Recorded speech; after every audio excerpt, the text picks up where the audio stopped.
ಹಿಟ್ಟೆಲ್ಲ ಹುರ್ಕೊಂಡಿದ್ದೀನಿ. ಇದನ್ನು ಮಿಕ್ಸಿಗೆ ಹಾಕಿ ಚಟ್ನಿ ಹಾಕ್ಕೊಂಬರೋಣಂತೆ.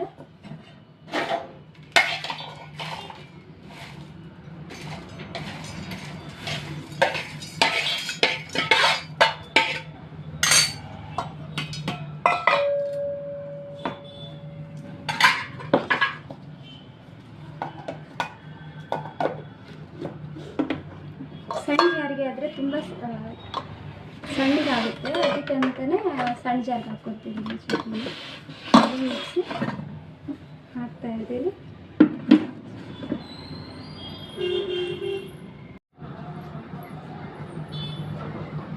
ಚಟ್ನಿಗೆ ಒಗ್ಗರಣೆ ಕೊಡ್ತಾಯಿದ್ದೀನಿ.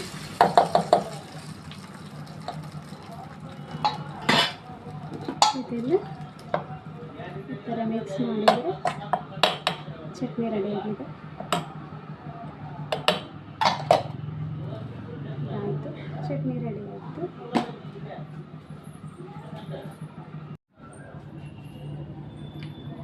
ಈಗ ರಾಗಿ ದೋಸೆಗೆ ಏನೇನು ಬೇಕಂತ ನೋಡ್ಕೊಳ್ಳೋಣ ಅಂತ. ಇಲ್ಲಿ ನಾವು ಒಂದು ಬೌಲ್ ತೊಗೊಂಡಿದ್ದೀವಿ.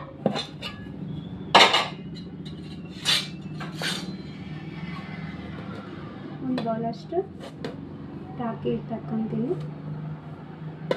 ಇದರಲ್ಲಿ ನಾನು ಏನು ಮಿಕ್ಸ್ ಮಾಡಲ್ಲ, ಯಾಕೆ ಅಂದರೆ ಇದ್ರೆ ಕಡಲೆಬೇಳೆ ಎಲ್ಲ ಮಿಕ್ಸ್, ಉದ್ದಿನಬೇಳೆ ಎಲ್ಲನೂ ಮಿಕ್ಸ್ಗೆ ಹಾಕಿ ನಾನು ರೆಡಿ ಮಾಡಿಟ್ಟಿರೋ ಹಿಟ್ಟು. ಇದನ್ನೇನಿಲ್ಲ, ಈಗ ನೀರು ಹಾಕಿ ಮಿಕ್ಸಿ ಮಾಡ್ಕೊಳ್ಳೋದು ಅಷ್ಟೇ.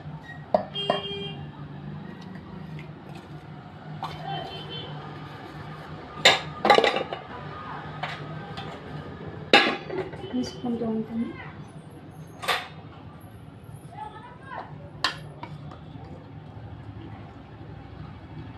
ಎಷ್ಟು ಬೇಕಷ್ಟು ನೀರು ಹಾಕ್ಕೊಂಡು ಮಿಕ್ಸಿಗೆ ಹಾಕ್ಕೊಂಡು ಬರೋದು.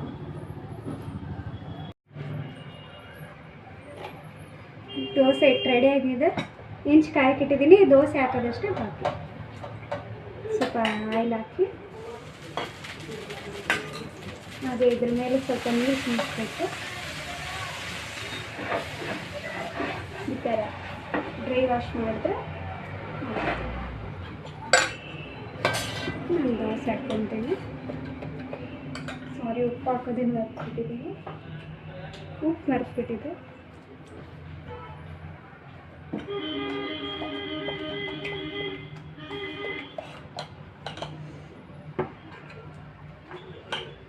ಚೆನ್ನಾಗಿ ಮಿಕ್ಸ್ ಆಗಿದೆ.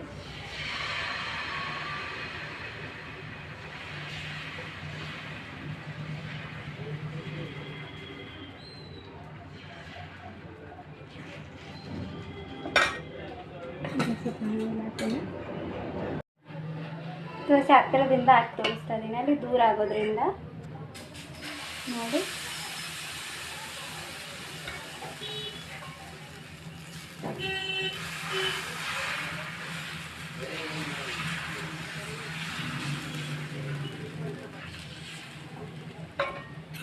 ಒಂದು ಸ್ವಲ್ಪ ಆಯಿಲ್ ಹಾಕಿಬಿಟ್ಟು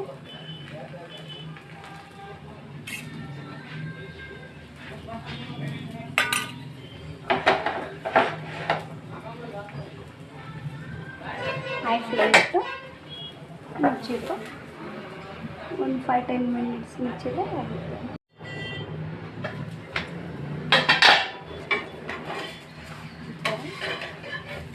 ಗರಿ ಗರಿ ಇರುವರ್ನಂಗೆ ನಮಗೆ ಇರ್ಬೇಕು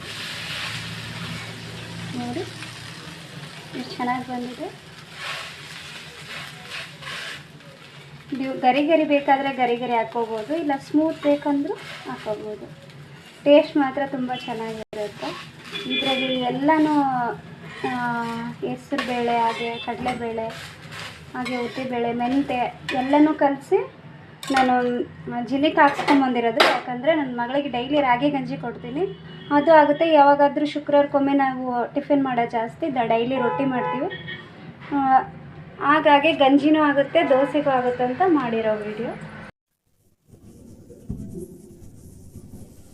ಈಗ ಟೇಸ್ಟ್ ಮಾಡೋಕ್ಕೆ ನನ್ನ ಮಗಳಿಗೆ ಕೊಡ್ತೀನಿ. ರಾಗಿ ದೋಸೆ ಕಾಯಿ ಚಟ್ನಿ ಹೇಗಿದೆ ಭಾನುವಾರ. ಹಾಯ್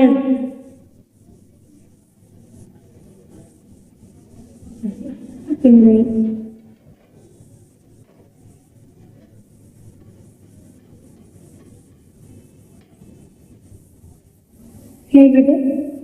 ಚೆನ್ನಾಗಿದೆಯಾ ನಿಜವಾಗ್ಲೂ? ಸಫೇಟಾ ನೋಡಿ ತುಂಬ ಚೆನ್ನಾಗಿದೆ ಅಂತ ನೀವು ಮನೇಲಿ ಟ್ರೈ ಮಾಡಿ ನಿಮ್ಮ ಮಕ್ಕಳು ಕೊಡಿ ಟೇಸ್ಟ್ ಹೇಗಿದೆ ಅಂತ ನೋಡಿ. ವಾ ನಿಜಕ್ಕೂ ತುಂಬ ಚೆನ್ನಾಗಿದೆ, ಸೂಪರ್ ಆಗಿದೆ.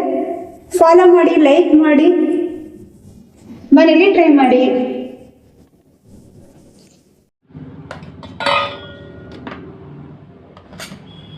ನೋಡಿ ಈ ಥರ ಆಗಿದೆ, ಚಟ್ನಿ ರೆಡಿ ಆಗಿದೆ. ಇದನ್ನ ಒಂದು ಬೌಲ್ಗೆ ಹಾಕ್ಕೊಂಡು ಈಗ ಒಗ್ಗರಣೆ ಕೊಟ್ಟರೆ ಚಟ್ನಿ ರೆಡಿ ಆಗುತ್ತೆ. ದೋಸೆ ಏನಂತ ನೋಡೋಣ ಅಂತ.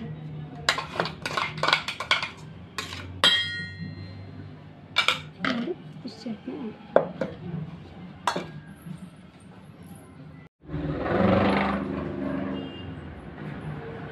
ನಮಸ್ಕಾರ ಎಲ್ರಿಗೂ.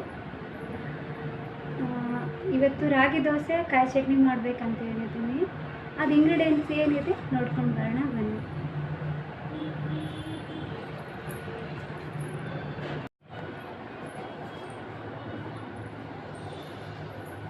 ಫಸ್ಟು ಚಟ್ನಿ ಮಾಡ್ಕೊಂಬರೋಣ ಅಂತ ಅದೇನು ಇಂಗ್ರೀಡಿಯೆಂಟ್ಸ್ ನೋಡ್ಕೊಳ್ಳಿ. ಕೊಬ್ಬರಿ, ಹಾಗೆ ಪುಟಾಣಿ, ಮೆಣಸಿನ್ಕಾಯಿ, ಕರಿಬೇವು, ಹುಣಸೆಹಣ್ಣು, ಉಪ್ಪು ಇಷ್ಟೇ. ಇದನ್ನು ಹುರ್ಕೊಂಡು ಚಟ್ನಿ ಹಾಕ್ಕೊಂಡು ಬರೋಣ ಅಂತ. ಅದಕ್ಕೆ ಹುರ್ಕೊಳ್ಳೋಕ್ಕೆ ಒಂದು ಬಾಂಡೆ ತೊಗೊತೀನಿ.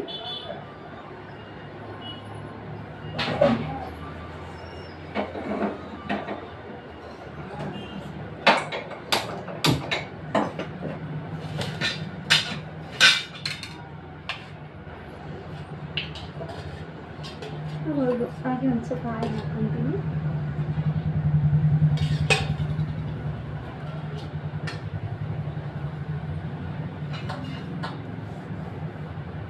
ಮತ್ತು ಒಂದು ಸ್ಪೂನ್ ತೊಗೊಳ್ತೀವಿ.